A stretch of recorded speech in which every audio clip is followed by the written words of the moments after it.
On the cold floor of an abandoned building, Fex could be seen lying on the floor.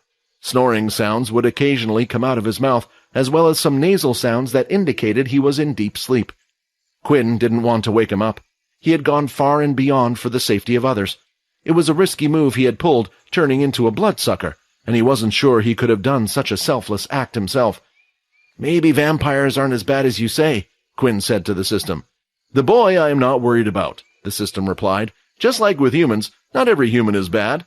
But right now the situation you are in is. This is because of those at the top, and sadly, the same could be said for the vampires." Thankfully, Quinn was able to hide his identity using the costume and mask Logan had created for him. Also, Fex was unrecognizable as the bloodsucker. He had his uniform on, but in the fight with the king-tiered beast, it was badly damaged and had been rendered unrecognizable. The travelers looked like they were trying to help Vorden and Peter. Once Fex woke up, Quinn would go and meet up with them before they left the cave. But before all of that, there was still one thing he wanted to check out before leaving: the tower. There were a few reasons for this, and it was because of a few things the system had granted him after completing his last quest. Finally, with Fex sleeping away, Quinn had a chance to look at all the rewards, other than the EXP and the blood ability increase he had received. With the increase in blood skills, all his attacks related to blood skills had gotten stronger, but the most impressive of them all was the blood bank. It was now able to store double the amount of blood at 200 milliliters. 10 ml of blood restored 5 HP, which meant that his blood bank was filled to the brim. It would allow Quinn to restore 100 points of HP.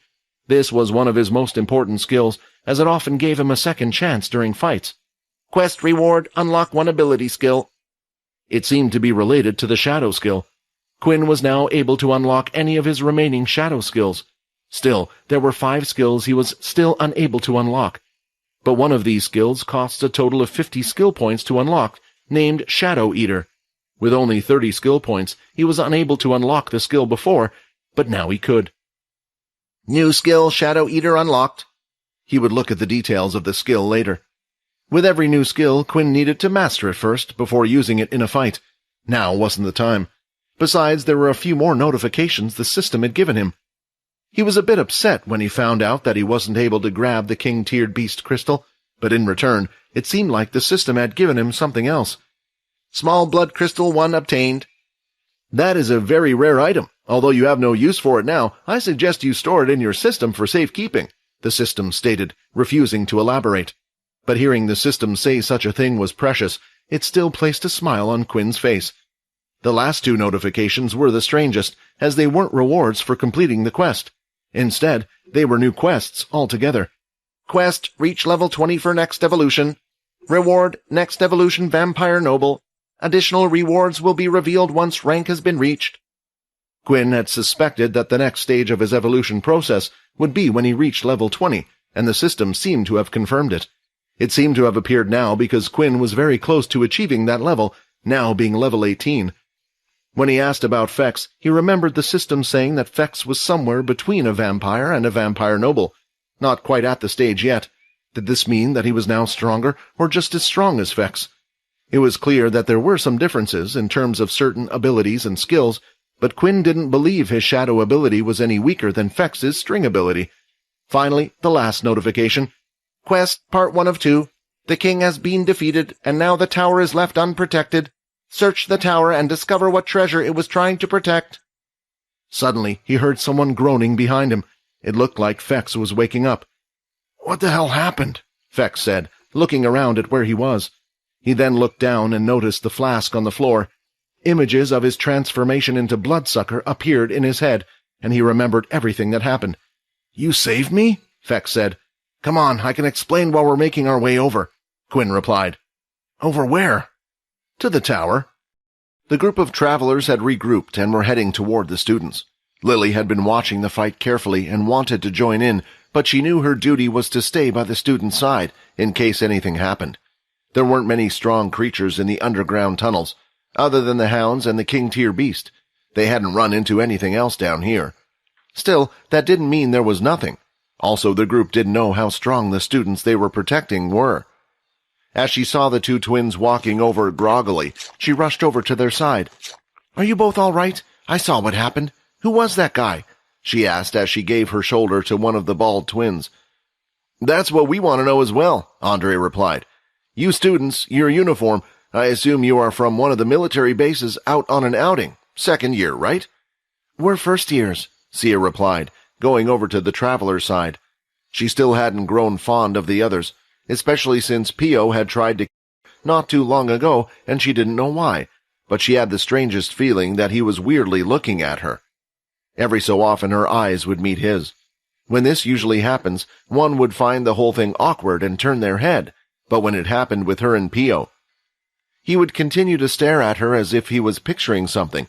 It gave her shivers, and she was a lot more trusting of the new travelers. It's a good thing we came in time, then, Andy replied. What is the military thinking sending in first years? Have the times gotten that desperate? Well, if you look at the structures around us, perhaps, Andre said. I wanted to ask you guys, what happened? The king-tier beast on the ground. Did you see what happened to it? And do you know what that other creature was? And last of all, what about the strange demon-masked man?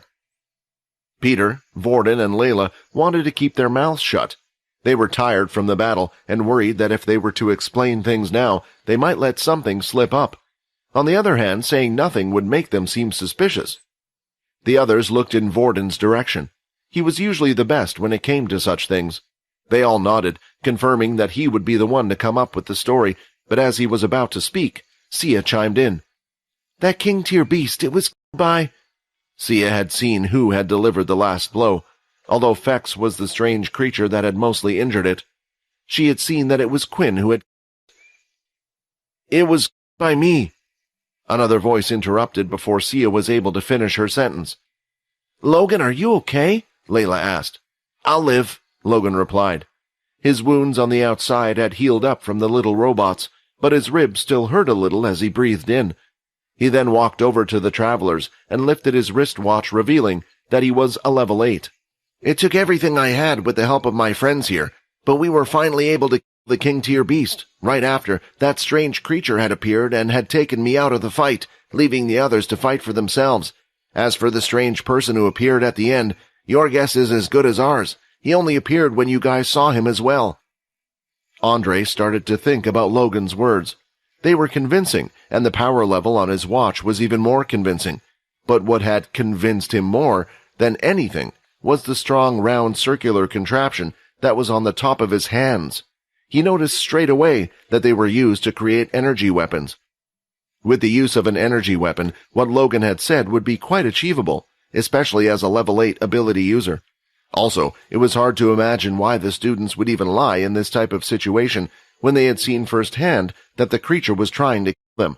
On the other hand, there was also Sia.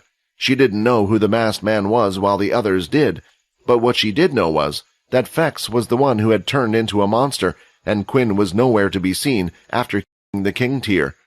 She wasn't completely stupid. Quinn had been using the red aura attacks, and the masked man had done the same. Most likely Quinn was trying to protect Fex.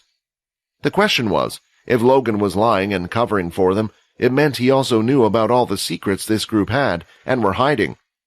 Should I tell the travelers the truth? Sia thought.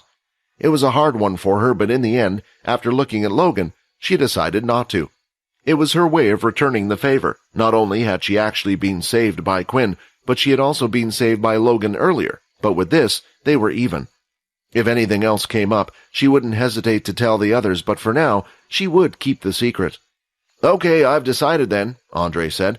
Let's take them back to the shelter. Their teachers must be worried about them. But what about the tower? Andy replied.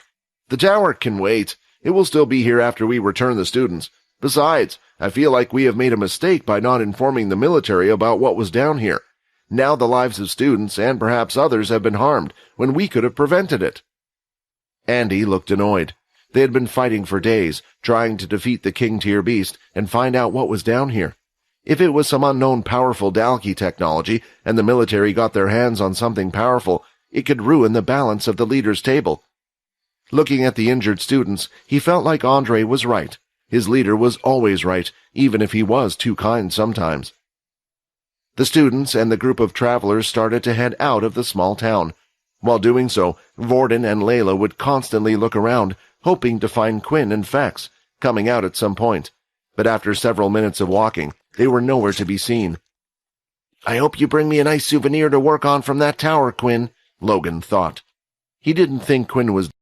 Something was telling him that Quinn was also interested in the strange tower, and he hoped Quinn would discover its secrets and bring back something for him to work on. While Logan was deep in thought, he felt a slight nudge to his side.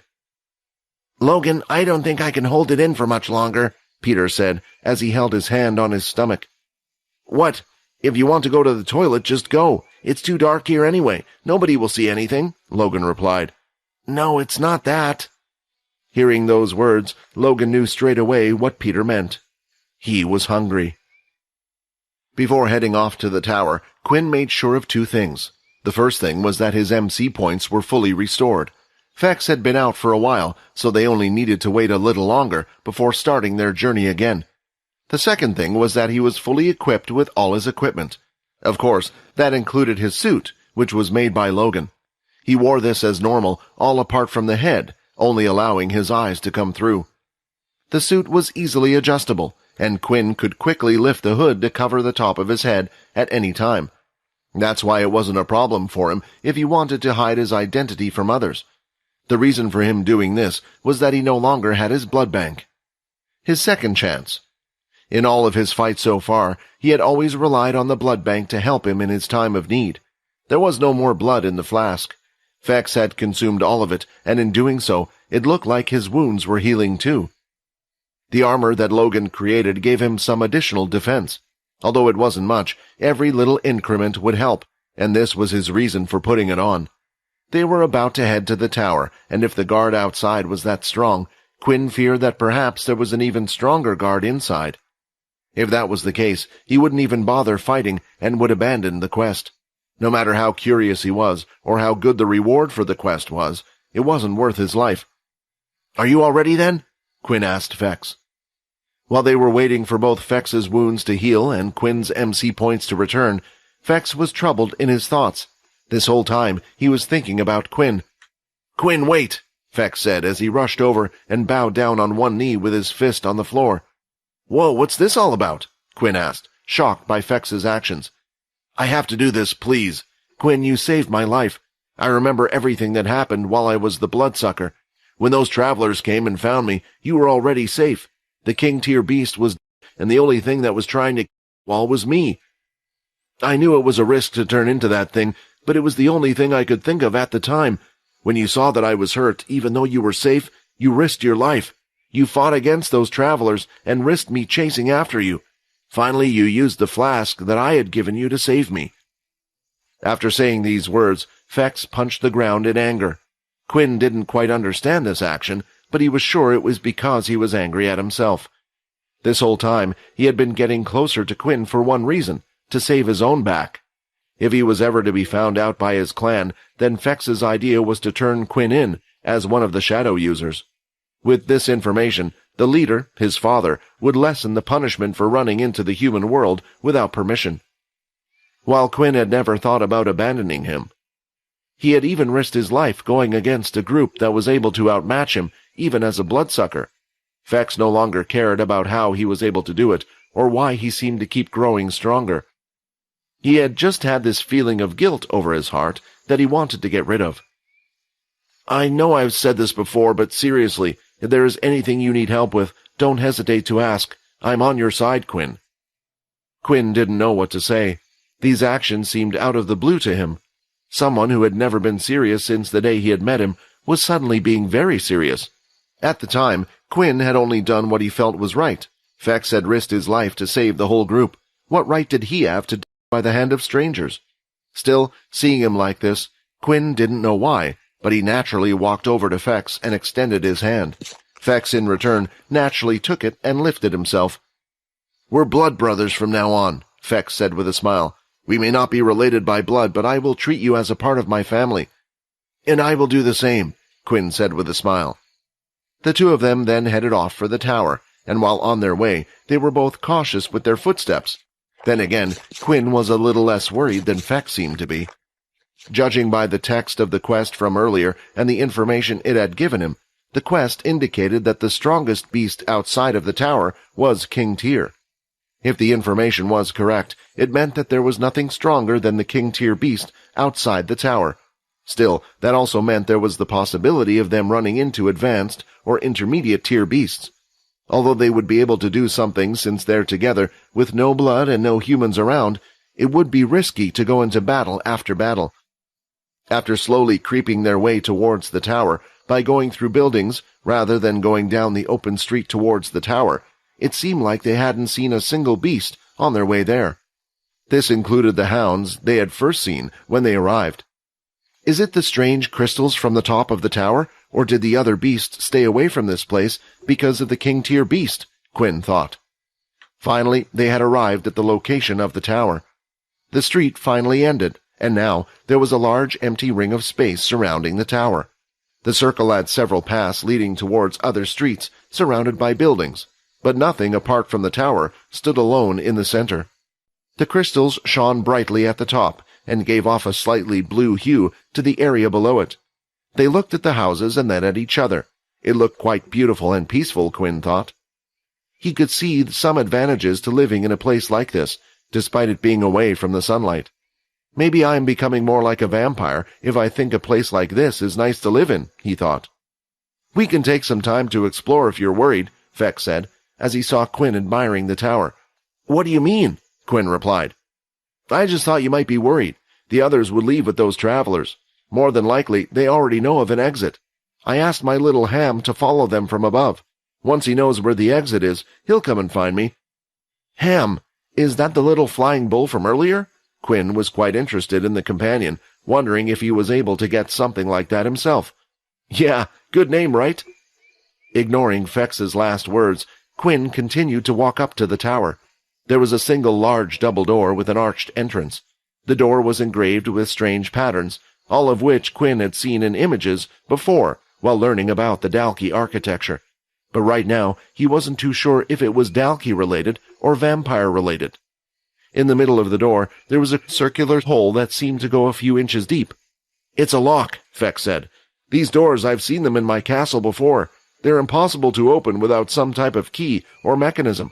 Also, don't even think about trying to break it. Trust me, they're meant to even withstand attacks from the vampire leaders. Doesn't that mean there's something important here? Quinn asked. Yeah, but I don't know what, Fex replied. Going up to the door, Quinn decided to try and give it a push using all his strength. He was half expecting it to do something, but as Fex had informed him, it didn't budge at all. It was hard to imagine Quinn had superpowers while watching him push the door. I told you it was pointless, man. I hate to say it, but perhaps this was a wasted trip after all. Let's just rest somewhere nearby and wait for Ham, and then we can get out of here, Feck shouted. Just as Quinn was about to agree and head off, the system had something to say. Don't give up yet, the system said. Do you remember that red blood crystal you received from defeating the king-tier beast? Why don't you place that on the door and see what happens? The system seemed to know more about this place than it was letting on. He took out the crystal from his inventory and placed it in the strange hole inside the door. Fax, upon seeing this, started wondering, what the heck is he doing? A few moments later, the sounds of mechanical locks being unlocked could be heard. The gears shifted, and the door pulled inwards, opening a way up inside the tower. Are you coming? Quinn asked. Ham was up in the air while looking down at the fairly large town. It was slowly following the group of students, along with the travelers, to see where they were heading. It was high enough in the sky, so the light source on their beast gear was unable to reach Ham. Then again, with his eyesight, he was able to see them quite well in the dark anyway. I hope Master is all right, Ham said, sniffing and allowing the large snot from his nose to lift. He had been crying nearly the whole time, thinking about the possibility of Fex leaving him. He sniffed once, hoping to bring the snot back up from his nose. However, while doing so, he did it just a little too late, allowing a droplet to fall from above. Splat! A small drop of liquid fell on one of the bald twins' heads. Is it raining here? He said as he wiped the wet mark from his head. You idiot, we're underground. Of course it isn't raining. There's probably a river above or condensation or something, the other twin said. As the group was walking, Logan and Peter made sure to stay at the back. However, Lily continued to stay behind the entire group as a type of guard in case anything appeared. Peter's pace was starting to slow a little as he was being more affected by his hunger. "Peter, how long can you hold out? Until we get outside, I might be able to do something by then," Logan whispered. Peter immediately looked up at Logan from his position. He didn't say anything. Instead, his eyes were starting to show a slight tint of red in them. "Okay, looks like you won't last that long." Looking around, Logan was trying to rack his brain for every option possible. Finally, the group had reached one of the tunnels that led out of the city from the streets. While looking at all the tunnels around them, Logan thought the place resembled an ant's nest, with many branching tunnels in the end, all leading to one destination. While walking through the tunnels, Logan had come up with an idea that perhaps would enable Peter to feed away from everyone. But before executing the idea, he needed to get some information. "So with all these tunnels, how do you guys know the way out?" Logan asked. "These tunnels are like a maze, and they either seem to loop with each other or all end up going back to the original town we just left from," Andy replied. "In the end, we never found an exit, so we decided to create our own. In one of the tunnels, we marked ourselves. When we noticed the blue crystal lights, we placed red lights by the tunnel we created ourselves that led up to the surface." With the answer to how to leave the place, Logan could now execute his plan. The other students, including Logan, had come down the tunnels via a strange, plant-like beast. Logan had scanned the place before coming down, so he knew there was a space between the surface and the ground they were currently on, and was prepared for it. But even Peter had broken his legs, dropping from such a height, and he had a stronger structure than a regular human. It was a sad thought, but some of the other students were consumed by the strange, plant-like beast. A few of them were most likely unable to make it, and had fallen to their death. Unless they had an ability that could save them, this would be the case. All Logan needed to do was to make them split up with the others and search through the tunnels for one of these that Peter could feed on. It wouldn't be too strange if the teachers found a student's. Beasts would do these types of things all the time. Finally, the group exited the tunnel and entered another larger section with several more tunnels.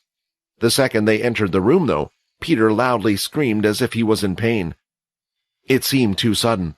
By Logan's predictions, they should have had more time. Looking around the room, though, he soon spotted the cause. His theory was right. Some students had fallen to their after being consumed by the plant because there were a couple of students in front of them, their bodies mangled on the ground. The smell and sight of the students had caused a reaction inside him. If he hadn't seen them, then perhaps they would really have had more time. Not knowing what to do, Logan rushed towards Peter with his suit still on and picked him up from the ground. If it weren't for the suit he was wearing, Logan wouldn't have been able to even pick up Peter due to the size difference. While lifting him and placing him above his shoulder, Peter remained motionless in the same position, not even moving his hands. He just kept groaning. Right now he was using every bit of energy and was concentrating on not lashing out and going toward the students. But even more so, he didn't want to bite his friend Logan, who was carrying him right now. Logan kept running with Peter on his shoulder, picking a tunnel at random. "Wait, what are you doing?" Lily shouted, concerned for them. The others had already gone over to inspect the other students to see if they were still alive and if there was anything they could do. However, it was too late. Unaware of the commotion going on behind them, they only realized something was happening when Lily shouted out to them. "Wait!" Lily shouted out again, genuinely concerned for the two, so she decided to chase after them. Suddenly, Logan's hand had transformed into one of his blasters. He aimed it at the ceiling and blasted it away, causing the tunnel to crumble down, blocking the path between them. It wouldn't stop them, especially with their powers, but Logan wasn't hoping for that. He had analyzed their leader Andre, and he was quite a smart man. Hopefully, his seeing Logan do these actions would suggest that something was up, knowing they didn't want to be followed. With his cautious nature, he would suggest that they first go back and hand over the students before returning. And Logan was right. "We should go after them," Lily suggested. She was genuinely concerned for the students' safety, especially since she was the only one that heard one of the students make a strange noise before everything had happened. She couldn't help but wonder if they were related. "No," Andre replied. "Couldn't you see it? The other student caused the tunnel to collapse on purpose. For whatever reason, they wanted to split up. For now, it's best if we leave that mystery unsolved and head back to the base." The students must be scared out of their minds after seeing what they have seen today. The group continued to walk through the tunnels, while also instructing the students to look away from the dead bodies. Sia tried to stay strong, but continued to put her hand over her mouth and eyes as she caught glimpses of the bodies. But the others walked past them with more ease than she. Andre, seeing this, made a mental note. It was as if Vorden and Layla had seen before. The normal reaction to such a thing would be similar to what Sia had done. "Why do you think they ran off?" Layla asked Vorden. "If I was to guess, it would have something to do with Peter again. Logan wouldn't put his neck out on the line like that for no reason." "Do you think Logan will be okay? What if Peter gets hungry again and tries to eat Logan?" Vorden couldn't help but chuckle at Layla's suggestion. "Impossible. Trust me, by now you should have been able to tell. Logan is not the one to worry about if the two of them get into a fight. It's Peter." Although that might have been the case before, Logan had used up several of his trump cards in the fight against the King-tier beast. He was also a bit injured from the battle, and lastly, Quinn had grown stronger from the fight. That meant Peter had to as well. Both Quinn and Fex were excited. They watched the double doors open inward slowly. Throughout Fex's life, he had seen these doors placed not only in his castle, but in the other vampire leaders' castles as well. Every time Fex would ask about what was behind these doors, they would tell him it was none of his business. This, of course, made Fex want to know more about what was behind the doors, but everything he did, he could never find a way to open one of them, and eventually gave up. Once the doors were fully opened, several torches lit up inside the tower, as if leading the way for the two of them.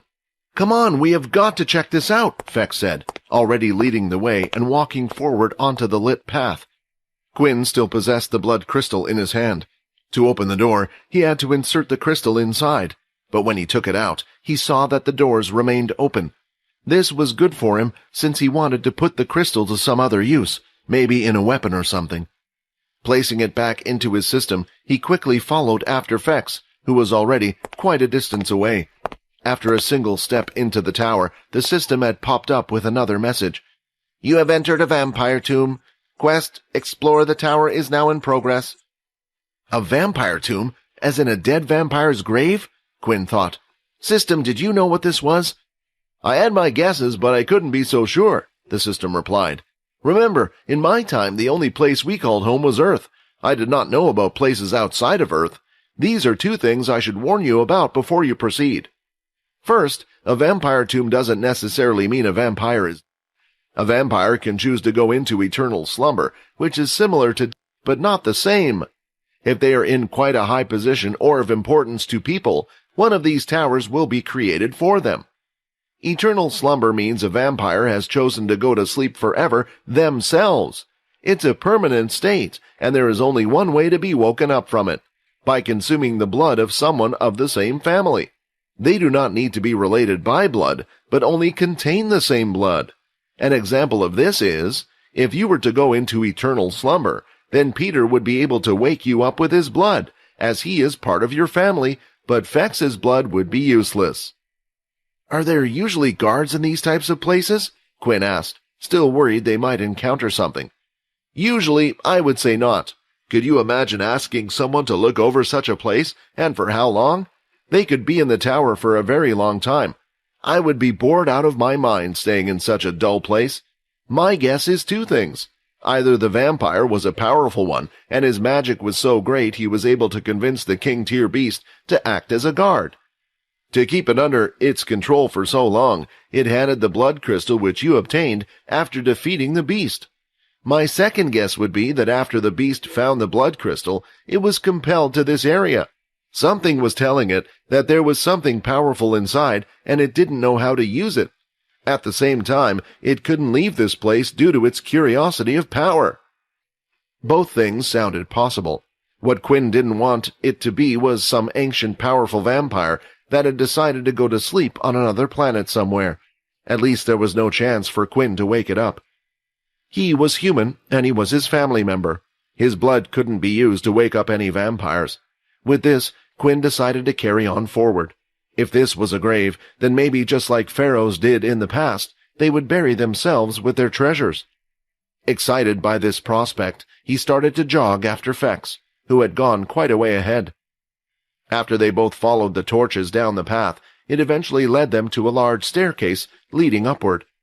"If these stairs lead to the top, then it's going to be a painful walk," Fex said. They had no choice but to climb. It wasn't as hard as Quinn initially thought. The stairs were many, and if it was Quinn before he had turned into a vampire, he would have had to take several breaks. The two of them powered through the many stairs and didn't feel very tired. However, they did feel like the stairs would go on forever and were wondering when they would end. Finally, the stairs had leveled out onto a platform, and another large door could be seen. It was the same size as the one at the entrance, only this one didn't have a strange lock-like mechanism. Up ahead after the platform were even more stairs leading up, suggesting they hadn't reached the top yet. "Maybe we should check it out before we continue going up," Quinn suggested. "Wouldn't want to miss out on anything." "Agreed," Fex replied. With a strong push, the doors opened. They were heavy, but with the two of them, they were able to swing the door open. Just like when they opened the door below, torches around the room suddenly lit up. Instead of lighting up a path, this time the whole room was lit up.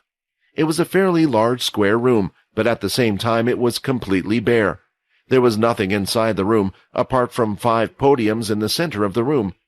Each podium had an item on it.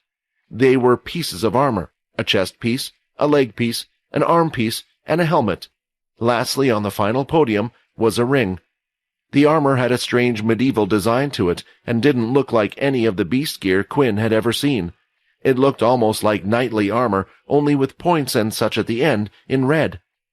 If dragons existed, this is what Quinn would imagine armor being made from a red dragon would look like. "I can't believe it," Fex said.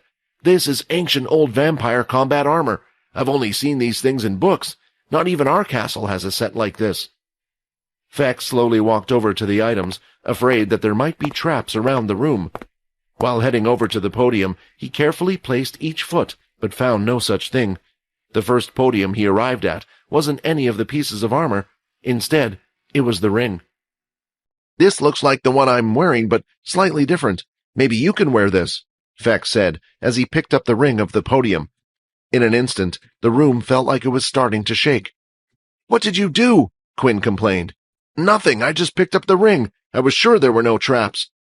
When Fex finished saying these words, a strange circular cylinder-like shape lifted from the podium and covered each of the items. The cylinder went all the way up to the ceiling of the room they were in. Once the cylinders were formed, the vibration stopped, and it didn't seem like anything else was going to happen. Looking at the strange metal cylinder, Fex gave it a knock a few times. "Damn it! There's no way we can get that equipment now. This material is the same thing the door down below is made from."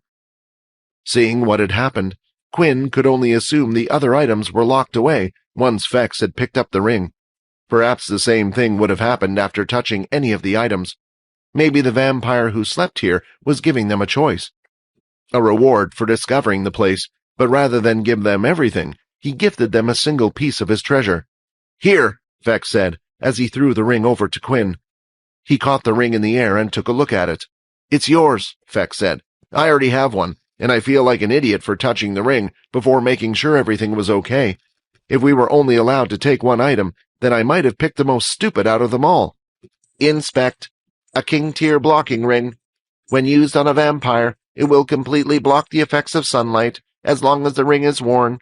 Seeing the description of the ring, Quinn realized Fex had made a mistake, thinking the ring was the same, because it wasn't.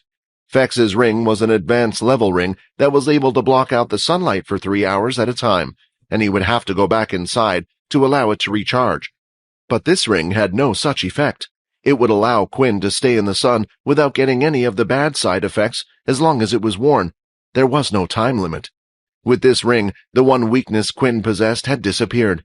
A huge smile went over his face as he quickly placed the ring on. "I wonder what else is in this tower," he thought. When Logan turned back to look down the tunnel from where they came from, he had saw that no one had followed them. His plan that he made with his quick thinking had worked. Even with Peter on his shoulder, he never slowed down. He kept running down the tunnel until they eventually reached an open space that had a lot of different paths and tunnels for them to choose from. It was similar to one of the areas where they had just come from. The only difference with this open space was that there weren't any dead students littered about. "Let go of me!" Peter shouted, with his eyes now fully red and glowing in the dark. His mouth opened wide, revealing his teeth, which had grown sharper and larger. Logan felt the weight on his shoulder was about to shift. He could tell that something was up, and immediately threw Peter off his shoulder, slamming him onto the ground. The impact was rough since Logan didn't hold himself back.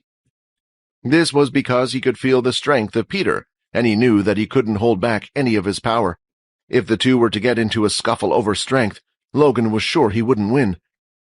Peter lifted his head and got a glimpse of Logan, who now had his blaster pointed toward him. In return, Peter gave out a type of a snarl and a deep, angry growl. "You're still in there, right, Peter?" said Logan. Hearing his name coming out of Logan's mouth calmed him down a little, but Peter suddenly started to seize. His body furiously shook as he thrashed around on the floor. While doing so, the glow in his eyes seemed to have significantly dimmed. Seeing Peter hurt himself like this, Logan couldn't help but feel sad. It was clear that Peter didn't enjoy this and didn't want to eat him. Instead, he was desperately fighting that primal urge. He started to wonder if he had made a mistake and should have allowed Peter to eat they had first met. Looking for some kind of solution, Logan picked out and held out his altered hand scanner. He had made his alterations to the scanner given by the school. The one he had was able to cover a wider range, and it was what led him to find the underground town in the first place. If it just worked, then he would be able to scan the tunnels and find out where the other deceased students were located. Instead of walking through blindly and playing their chances, they would at least have some benchmark as to where they should go. But for some reason, ever since coming down underground, the scanner was useless. "Why won't you work?" Logan said, and Peter was now standing in front of him with his head facing down towards the ground. It was unknown whether he had recovered his sanity or if he had already been taken over by his hunger and primal urges. Meanwhile, on the other hand, after Quinn and Fex realized that there was nothing the two of them could do to retrieve their items, they decided to leave the room. They had tried attacking the strange cylinder and even tried to dig underneath the ground. However, the black substance that made up the whole tower was also incredibly strong, just as strong as Getherium. It would take nearly their entire strength to break apart small pieces of the tower, and understandably, it would take them a few days to make the slightest progress. If one day they discovered a way to easily break the metal cylinder or the black substance that surrounded the tower, then he could always return and grab the pieces of armor. As they left the room, they continued to ascend the stairs upwards, and at the same time, Fex couldn't stop apologizing to Quinn for being rash and picking up the ring, which caused them to lose their chances of retrieving the other items.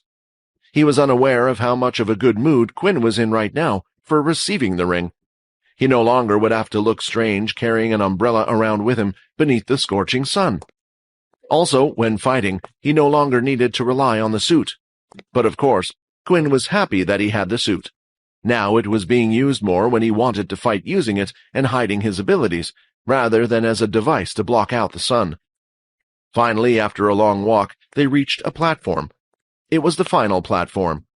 As they also noticed the ceiling above, several blue crystals protruded from beneath the ceiling as well.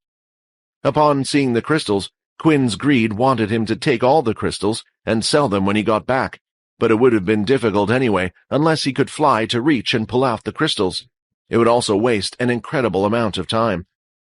On the final platform, there was another large, arch-shaped double door like the one before. It also had no lock, and all the two needed to do was push it open with their two hands.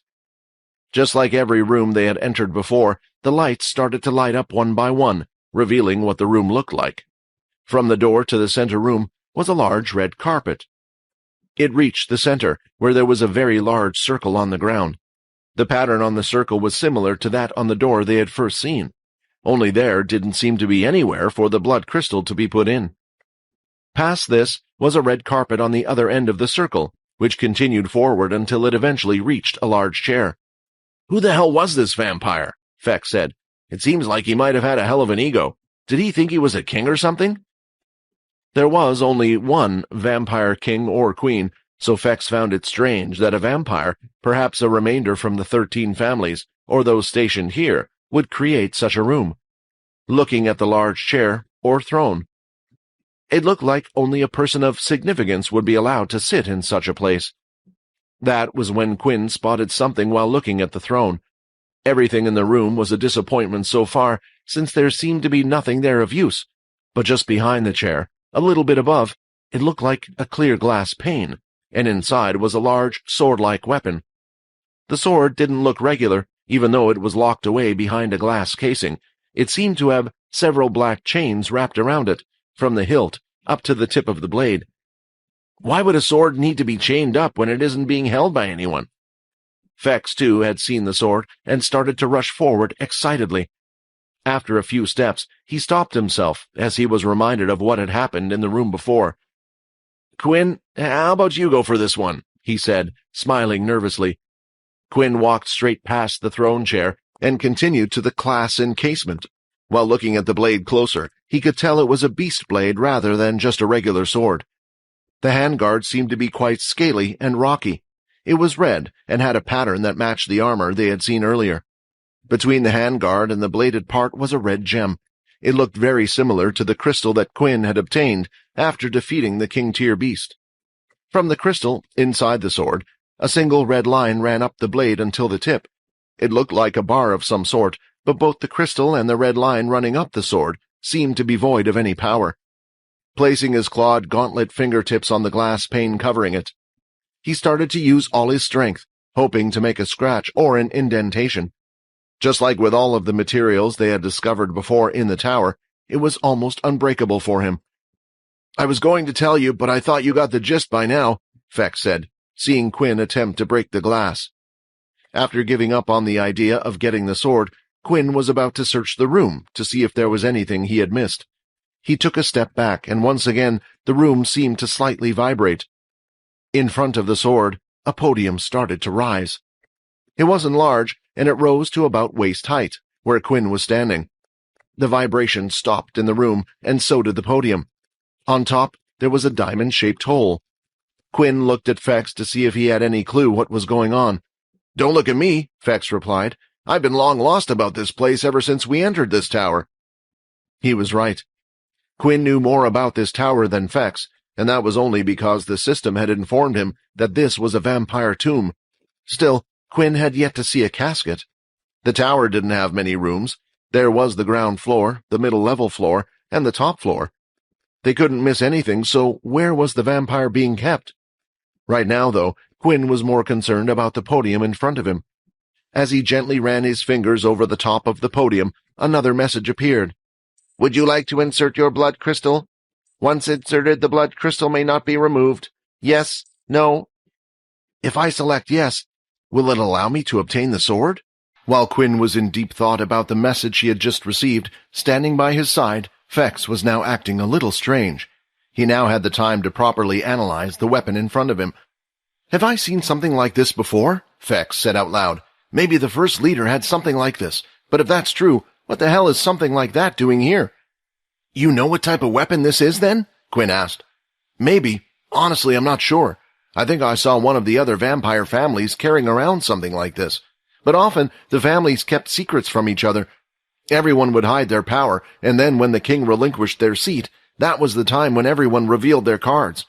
Maybe one of the other leaders knows something more about this weapon, but at least out of all the kids around my age, I have never seen anything like this."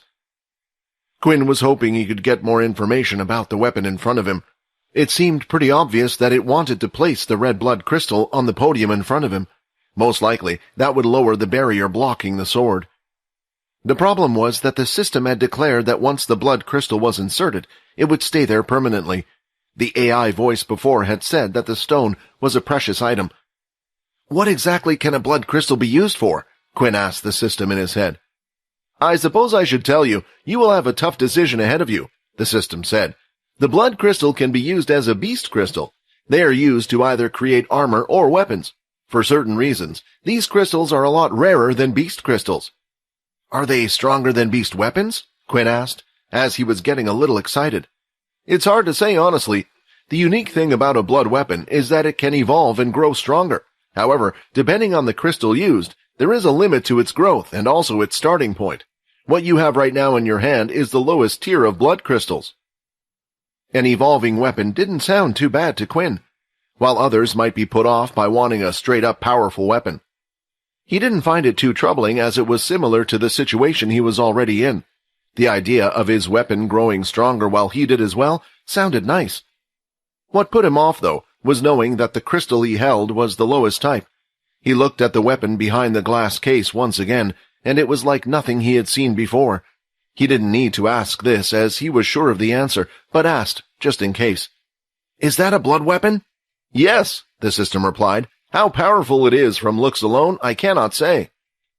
Quinn had two choices: to hand in the crystal, or use it to create his weapon. After thinking about it for a while, he had made his decision. There was another major problem if he was to keep the blood crystal, and that was finding someone to create a blood weapon for him. Someone he could trust to keep the secret, and someone who knew how to forge the crystals. Envisioning problems for the future, Quinn decided to hand in the crystal and take the sword instead. "Small blood crystal has been inserted." The room started to shake slightly once again, and the podium, along with the crystal, started to sink into the ground slowly. Eventually, the whole podium was back on the floor, and the vibrations had stopped. "Quest explore the tower complete." There was no reward for completing the quest, but he couldn't be upset about that for long, as he felt like he was about to get the best reward for coming to this place. A large smile appeared on Quinn's face as he rubbed his hands together, waiting to try out his new weapon. After standing there for a few moments, he quickly realized that nothing was happening. The glass covering the sword was still there. "Hey, I think you just got scammed out of your crystal," Feck said, looking at Quinn by his side. His face dropped after hearing those words, since he too thought the same. He started to bang on the glass frame, pounding his fist against it. "Hey, give me my sword! I gave you what you wanted, now it's my turn!" But there was no reply, and the room remained stagnant. Did it do nothing? Did I just lose my chance to create something great? After saying those words, Quinn realized that something was different. The whole energy and the space around them had changed. Somewhere else, underground at the same time, Logan was backing steadily away, holding out his blaster at Peter.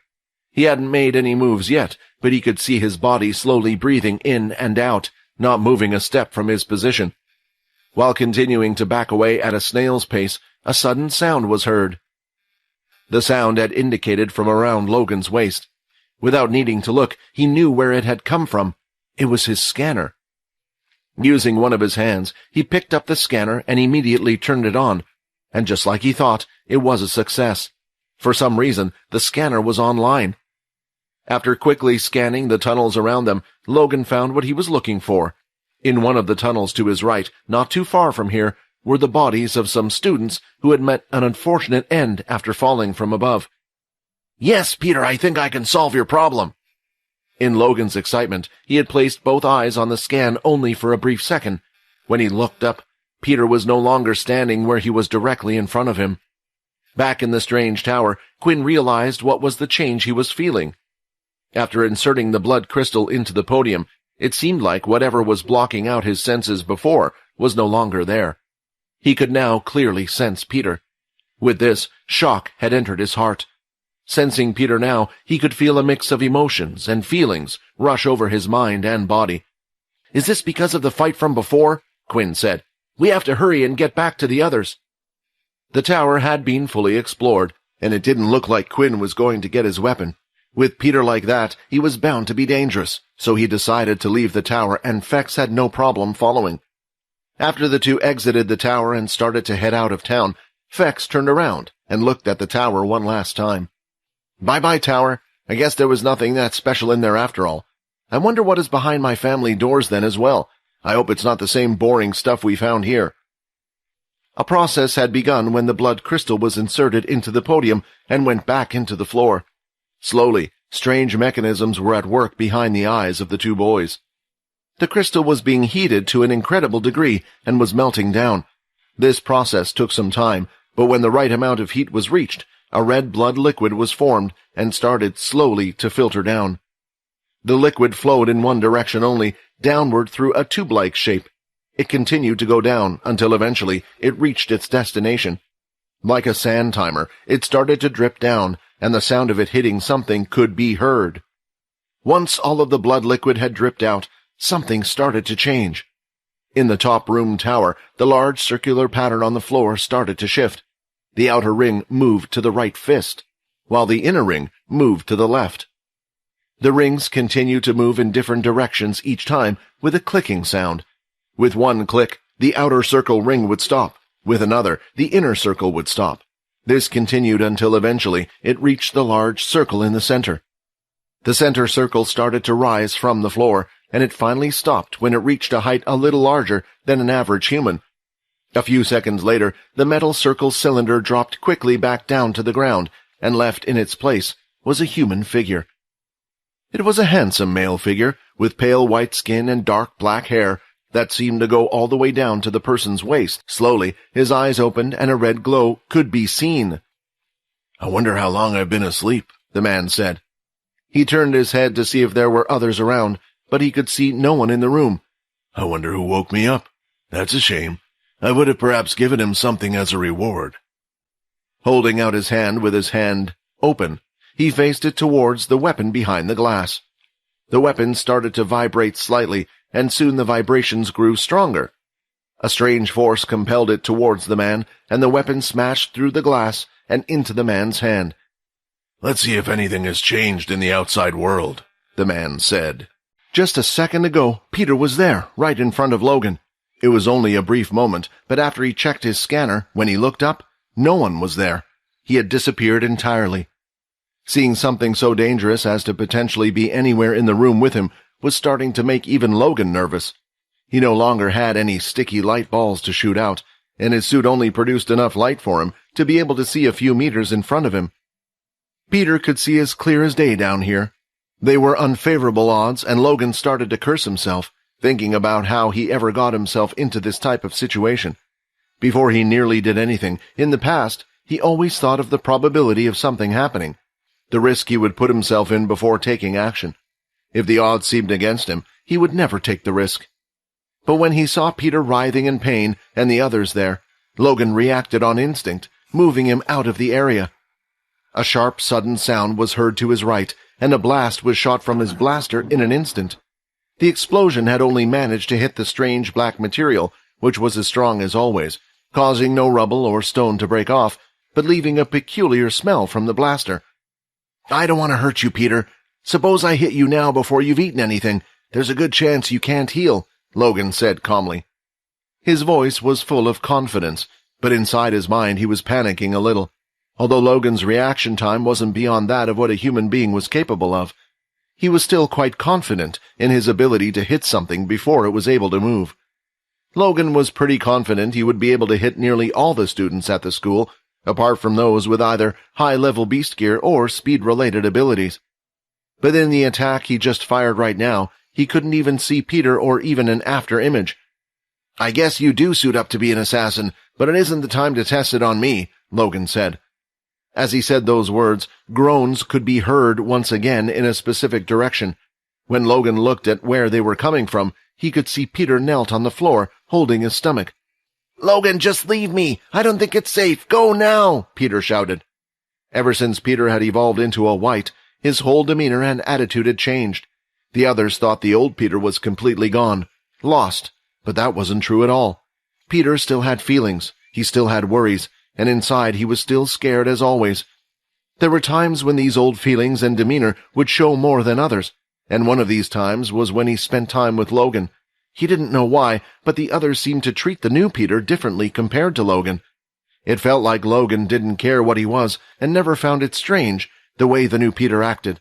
While with the others he could always feel that they felt different, like the Peter they were talking to wasn't the same before. It hurt Peter inside, especially since he knew he was still the same person.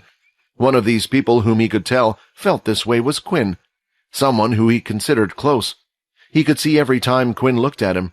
It was different from the way he looked at Peter before. It wasn't in a bad way, but it was one of sadness.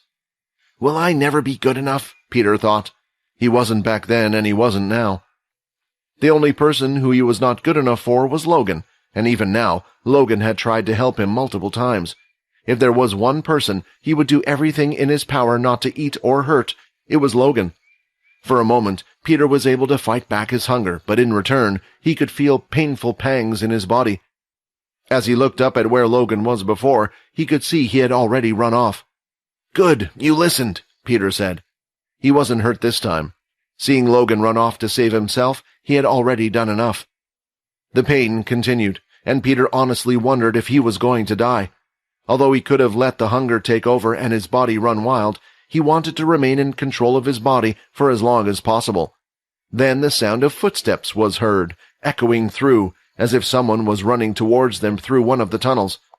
No, if it's another person, I'll attack them as soon as I see them," said Peter. "Stay away! Turn back!" Peter shouted down the tunnel.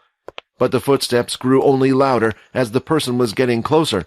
Then, in the darkness, a strange, relatively large object was seen flying through the air, coming towards him. While it was hard to see what it was, Peter knew. Or more to the point, his body knew as he leaped through the air and opened his jaw wide, grabbing the flying object with his mouth. He immediately started to rip it apart with his 2 front teeth and claws, pinning it to the floor. Out of the tunnel, Logan appeared with a student on his back. He placed it on the floor and took a few steps back. "I know this might be disrespectful, but you are already dead. I promise I will find out who your family is and treat them well. They will live a life of happiness due to your help for as long as I am alive." The 2 boys continued to run through the town at breaking speed.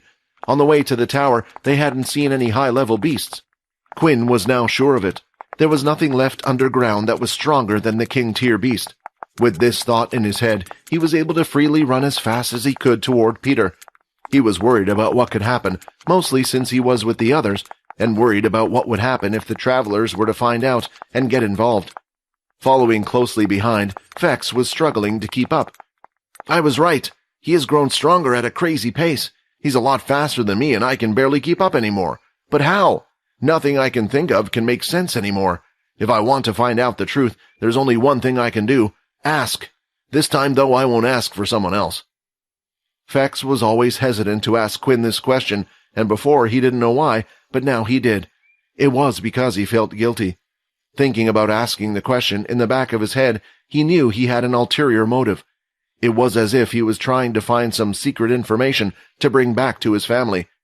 Now he no longer cared and had decided, no matter what, he wouldn't tell anyone about Quinn. Right now he wanted to find out for himself, for his curiosity. Once they were out of this place, Fex wanted to find out secrets about Quinn. Suddenly, Quinn stopped in his tracks. He had completely slowed down and was no longer running at full speed. "What's wrong?" Fex asked. Truthfully, Fex was out of breath, but seeing that Quinn was fine, he tried his best to hide that he was tired. As soon as Quinn turned away, he would start panting. He still had his pride and didn't want to show that he was now weaker than his friend. There were 2 reasons why Quinn had stopped. The first was that Quinn felt that Peter was no longer hungry. The pain he was feeling up to this point had disappeared. Quinn found it hard to believe that Peter would have been able to eat someone in front of the travelers. He could tell they were strong. "Thank you, Logan," Quinn said under his breath. He didn't know why, but he had a hunch that if anyone could solve the problem, it would have been him. The second reason for stopping was that Quinn could sense and smell a familiar presence. It didn't take long, and soon Fex could smell who it was as well. "You always seem to be in interesting places, Quinn. I think I should start putting a tracker on you and follow you everywhere." A slightly older bald man came out of one of the buildings with his trusty blade by his side. "Ah, it's the teacher," Fex said and pointed. "You should show some respect, young boy. Right now I'm more than just your teacher, but your commanding officer," Leo said. "But I'm happy you're safe. I'm here to search for the remaining students. Your friends who were with you have already been escorted outside to the surface. They returned to the shelter with the rest of the students, and they informed me of this place." Just then Leo stopped mid-sentence.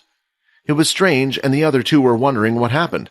Not only had he stopped mid-sentence, but Leo was utterly frozen. It was as if he wasn't even breathing anymore. "Quickly!" Leo shouted. "We must get out of here and run!" "What's wrong?" Quinn asked, genuinely concerned. His teacher had always been so composed. Even when going up against the Dalki, he never once ran away, but Quinn was sure of it. Leo had said, "we," which included himself. "There is something down here, something incredibly powerful. I can sense its aura. We have to leave now." Something powerful, Quinn thought. They had already killed the king-tier beast. so Leo couldn't be talking about that, and while exploring the whole place, they had found nothing, and Quinn was unable to sense anything, so what was this powerful being or thing Leo was talking about? Please subscribe to the Pocket FM YouTube channel and press the bell icon for instant notification. Check out our channel for more such exciting shows.